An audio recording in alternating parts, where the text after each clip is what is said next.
कर्म हैं, जो प्रारब्ध भोग हैं, जो क्रियमाण हैं, इन तीनों को नष्ट करने की ताकत किसी में भी नहीं, एकमात्र भगवान की शरण होकर भजन करने में है। भजन जब तक गुरुमंत्र ना मिले तब तक जो नाम तुम्हें प्रिय लगे शुरू कर दो, समय मत बर्बाद कर देना। देखो, एक अनुभव की बात बताते हैं। जैसे हमारे हृदय में विकार भरे हुए हैं, अब हम इनको लाख निकालने की कोशिश करें तो ऐसे नहीं निकलेंगे। अगर उनसे बलवान कोई अंदर जाकर, जैसे गिलास में पानी भरा है और उसमें हम शीशा गला करके डालते चले जाएं, तो पानी निकालने का प्रयास नहीं करना पड़ेगा, वो बिल्कुल पानी ऊपर बढ़ता चला जाएगा और वो शीशा बनता चला जाएगा और एकदम ठोस हो जाएगा, घनीभूत हो जाएगा। एक बूंद पानी नहीं रह जाएगा, एक बूंद पानी नहीं जाएगा, उसमें घनीभूत हो जाएगा। और वो भक्ति बढ़े, घनीभूत हमारी भक्ति कब होगी? जब हृदय निर्विकार होगा। और ये विकार ऐसे नहीं निकाले जा सकते, इनमें इनसे बलवान कुछ चीज भरनी पड़ेगी, वो है नाम। जैसे हम राधा गया हृदय में, अब बड़ा है और इनमें बहुत सब बैठे हैं, काम क्रोध लोभ मोह मद मत्सर, राधा राधा राधा राधा राधा राधा राधा राधा राधा राधा राधा। अब ये जमा होता जा रहा है, ये घनीभूत है। नाम चिदानंद है, नाम घनीभूत है, नाम सर्व सामर्थ्यशाली। ये हमारे हृदय में जमा होना शुरू हुआ, अब विकार ऊपर उठना शुरू हुआ। जैसे नए साधक कहने लगते हैं कि जब भजन नहीं करते थे तब इतना नहीं था, जब भजन कर रहे हैं तब तो बहुत गंदगी कर रहे हैं, तब तो बहुत गंदगी। सरोवर बड़ा शांत था, कुछ दिखाई नहीं दे रहा था, लेकिन जब बलवान एक हाथी प्रवेश किया, सब निकलते हुए नजर आ रहे हैं, तो निकलना दिखाई दिया कि मेढक निकल रहा है, कछुआ निकल रहा है, ये निकल रहा है, वो। ऐसे ही नाम प्रवेश किया ना, राम कृष्ण हरि। अब हृदय में जितने सब बैठे थे ये सब निकलना शुरू हुए। अब साधक इस रहस्य को नहीं जानता तो घबरा जाता है, अरे बहुत विकार बढ़ रहे हैं, बढ़ नहीं रहे। अब ठोस हृदय तुम्हारा होता जा रहा है। जहां पोलापन था, विकार जमा थे ना, जिसे तुम अभी तक नहीं निकाल पाए, अब नाम उनको निकाल रहा है। तो जैसे ठोस अंदर से होता चला जाएगा, ऊपर उठता चला जाएगा, और जैसे जैसे ऊपर उठेगा आपको लगेगा भयंकर विकार बढ़ रहे हैं, बढ़ नहीं रहे, बिल्कुल अंदर से खाली होता चला जा रहा है विकार, और उसमें नाम भरता चला जा रहा है। इसीलिए बिल्कुल विश्वास कर लीजिए, एक भी नाम आपका व्यर्थ नहीं जा रहा। जो आप चाहे गुरुमंत्र लिए हो या ना लिए हो, व्यर्थ नहीं जा रहा। जो भी नाम ले रहे हो वो वही काम कर रहा है। गुरुमंत्र लेने से और गुरुमंत्र ना लेने से क्या फर्क पड़ता है नाम जपने में? निज अनुभव ये कहो खगेशा, नाम जप से परम कल्याण हो जाएगा, गुरुमंत्र लीजिए या ना लीजिए, पक्का।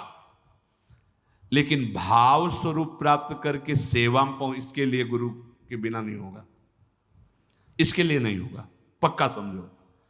आप सखा स्वरूप या आप गोपी स्वरूप या सहचरी बपू या सेवक स्वरूप, आप नित्य धाम में प्रभु की सेवा में, इसके लिए फिर आचार्य परंपरा और गुरु की जरूरत है, इसके बिना नहीं पहुंच सकते।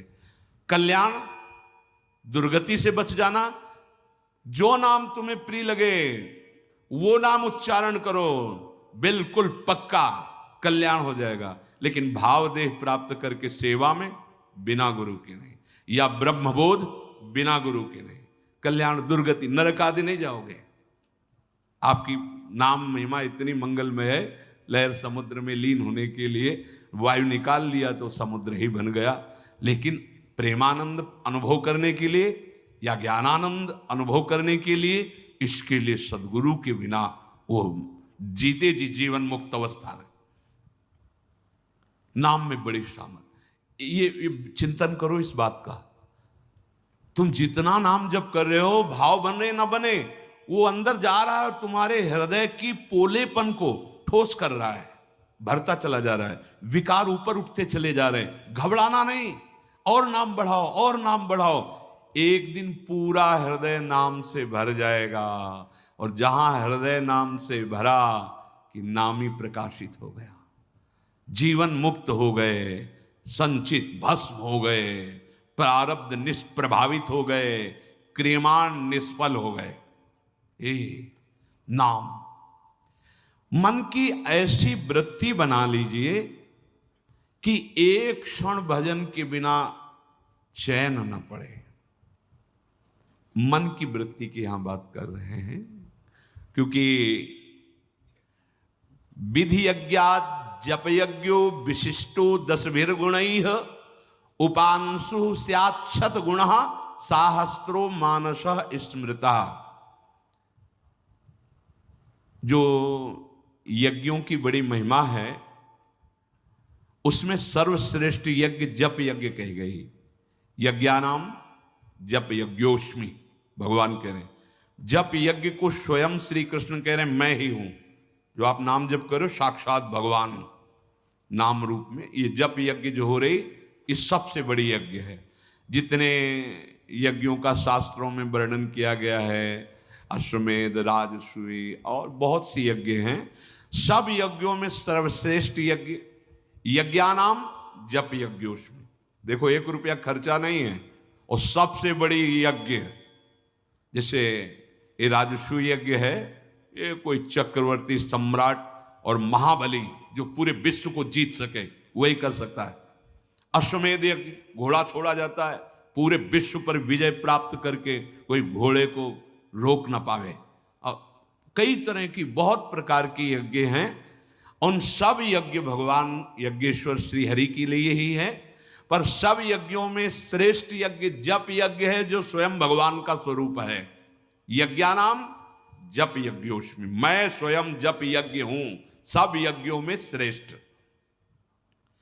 जितने दर्श पौर्णमासादि यज्ञ हैं, उनसे बड़ी है ये जप यज्ञ।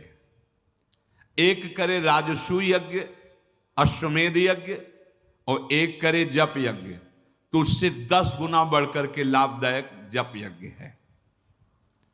अब इसमें कह रहे हैं कि जप यज्ञ 3 उसके प्रकार बताए गए हैं। एक साधारण, जिसे वाचिक कहते हैं, और एक उपांशु, एक मानसिक।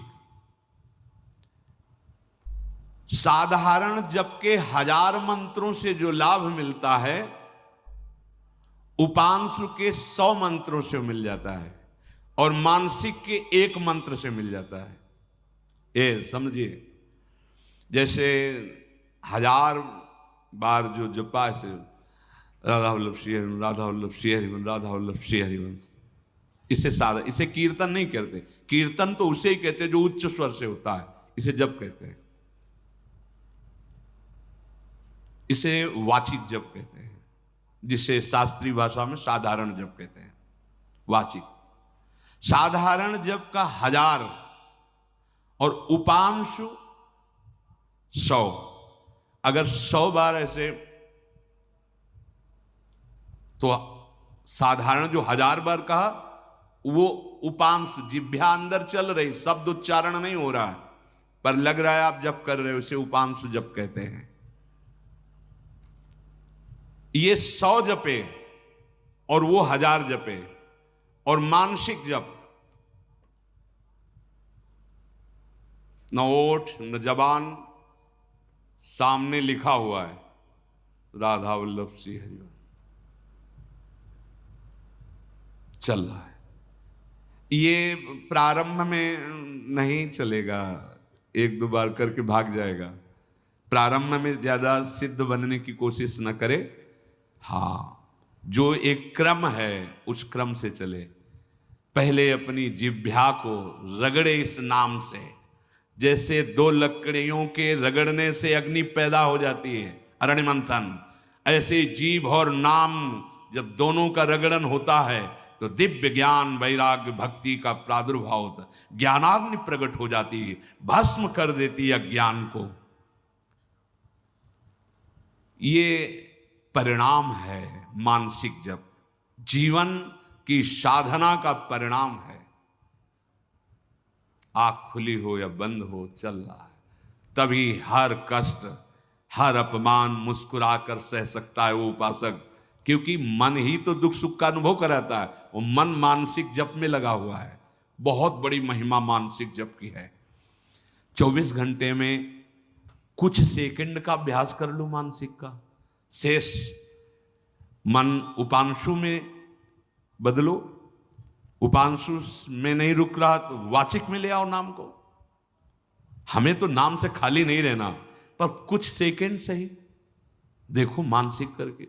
ये कई बार चर्चा की है, मानसिक चर्चा जो इसकी हुई है उसका स्वरूप यही है कि आप देख रहे हो जो आप जप रहे हो, राधा वल्लभ श्री हरिवंश लिखा हुआ है, वही कान से सुन रहे हैं अंदर, क्योंकि वो पश्यंती वाणी, जैसे परा पश्यंती मध्यमा वैखरी, तो वैखरी मध्यमा अपश्यंती, उसी को देख रहे हैं, उसी को सुन रहे हैं। बहुत धीरे होगा, कम संख्या में होगा, पर फलदायी कितना होगा। वाचिक 1000, उपांशु 100, मानसिक 1, इतना प्रभाव। विधि यज्ञात जप यज्ञो विशिष्टो 10 गुणई, उपांशु छात छतगुण सहस्रो मानस स्मृत।